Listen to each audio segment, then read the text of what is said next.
May. What am I seeing in the young New England quarterback right now? Yeah, he's become one of the best deep ball throwers in the NFL, playing like a top 10 quarterback. I love how much they chip and help on the perimeters of their protection to give him a pocket to climb up into. He's 20 of 27 on throws that have gone 30 yards or more downfield. That's by far the best in the NFL.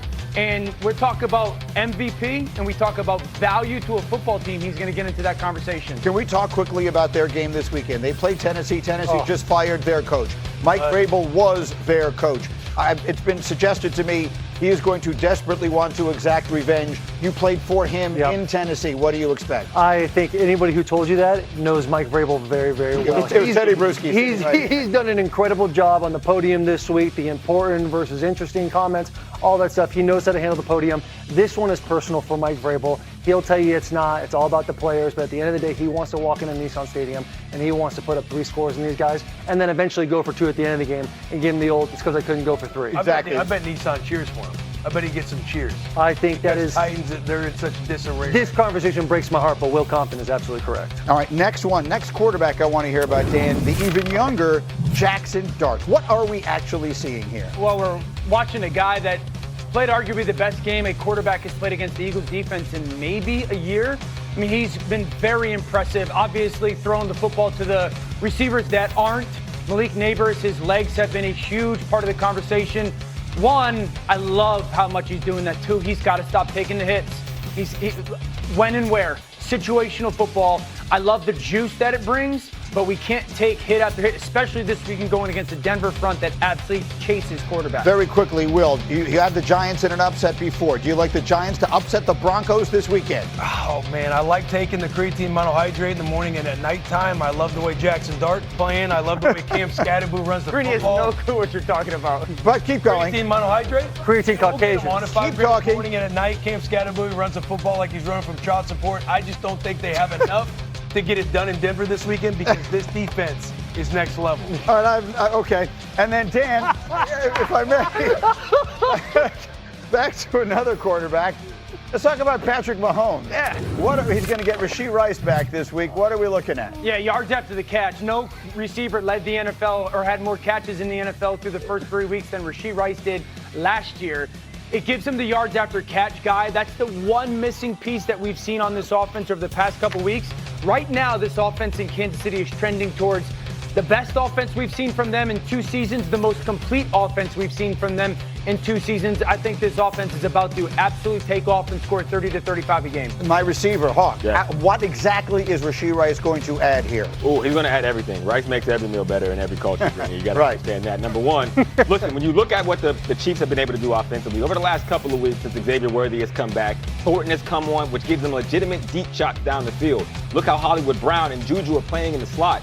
This makes this receiving core probably the most dynamic in the NFL because they have weapons on every piece of the field. And if you give that to Patrick Mahomes, I hate to tell you, it seems like it's going to be the same old story. So that's the thing. The more things change, the more they stay the same. We spent 6 weeks of the season figuring out who's the real team. Oh, it's obviously Buffalo. Baltimore's the most talented. The Steelers are doing their thing. The Chargers were going to run away with it. At the end of the day, the path to the Super Bowl goes through Kansas City again. Death taxes in Kansas City is exactly what it is. Patrick Mahomes, even before when he didn't have the weapons after he lost Xavier Worthy in week 1, was still playing at an MVP caliber level. He was still, I think, on extended plays, he had 536 yards. That's pass plays over 4 seconds for all of you guys watching. And no, he's got more than anybody else in the entire league. The guy is absolutely incredible, and now he has all his weapons. It's terrifying. It's painful. But the Chiefs they're playing some good football. What's painful? I've been. Will's a notorious hater of the Chiefs. Yeah, I'm a notorious hater of the Chiefs. Why? You can find it on the X timeline. There's, Chaos. Raiders. I also feel like I got to troll the fan base a little bit. I got some nice reactions out of them, so it's just kind of been fun for myself to do so. But in this moment, are they the best in this team? moment, they are playing very good football. I want to say out of their 7 trips to the red zone last week against the Lions, they scored 6 out of those 7 times. They look really good. Defense is coming along. They complement each other well. And Patrick Mahomes, he's as good as it gets. Yeah, I mean, this offense, like I said, the last 2 years, this offense has been a little bit of getting dragged to the end of games by Patrick Mahomes. Now this is the most complete group that they've had. It's the most kind of different ways they can get to good football. I'm not ready to sit here and say that the conference runs through Kansas City. No. I think Denver defensively is far too good to pretend and sit there and go that they don't matter. If the Chargers can get healthy up front on their offensive line, they matter. Indianapolis offensively is very good. Buffalo has to get healthy, so I'm not ready to sit here and say, no questions asked, Kansas City's going to repeat. I think there's still a group of 4 or 5 teams that can beat them. I get it, but the point is, I think there was a narrative that they had taken a step back, right. And I think they have reclaimed that step, right? There's no question you're going to have to beat the champ. The punch in the mouth quote from Gronk. Yeah, but the narrative was accurate. They weren't a good offense last year. This year they are. Okay, the Chiefs are looking dangerous. Speaking of, get a little closer to the line of scrimmage, we get deeper, and then this area is where you would want to throw the football. The problem is the Eagles don't do that, and so what you're seeing is, since they can't run the football, safeties stay deep. There's no one-on-ones created on the perimeter, so every throw is really short and really to the numbers, and there's no willingness to throw the ball in the middle of the field. Okay, I love it. I love that we did it. I love the intensity you guys brought to it. Yes. Lose the helmets for a minute here so we can have a conversation about it. So here's the question I have. It's sort of a chicken and egg thing. Is this happening because they can't run the ball? Or can they not run the ball because this is happening? Do you follow what I'm saying? This is happening because they're not having success running the football. And why aren't they? Well, they're getting beat one-on-ones. Yep. They're predictable in their run. They're not as dominant. I don't think that their run game, in your perspective, is enough at the defense. It feels like a lot of their runs is side to side this year in east to west. And their lack of success running the football and then lack of willingness to throw the football in the middle of the field is not allowing A.J. Brown and Devontae Smith to have one-on-ones on the outside. I don't disagree with Dan. From an offensive line perspective, they're definitely missing. One guy's missing here or there every single time. You look at the 2 big runs they had in the first series of that game.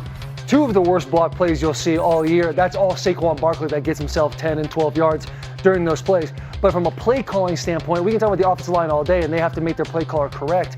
But there's not a whole lot of motion shift to figure out anything that the other defense is doing. They can essentially set up and disguise whatever they want and then surprise the offensive line when they go into this mid-zone blocking scheme that we're talking about. We'll talk about the Atlanta Falcons later and the way they run their offense.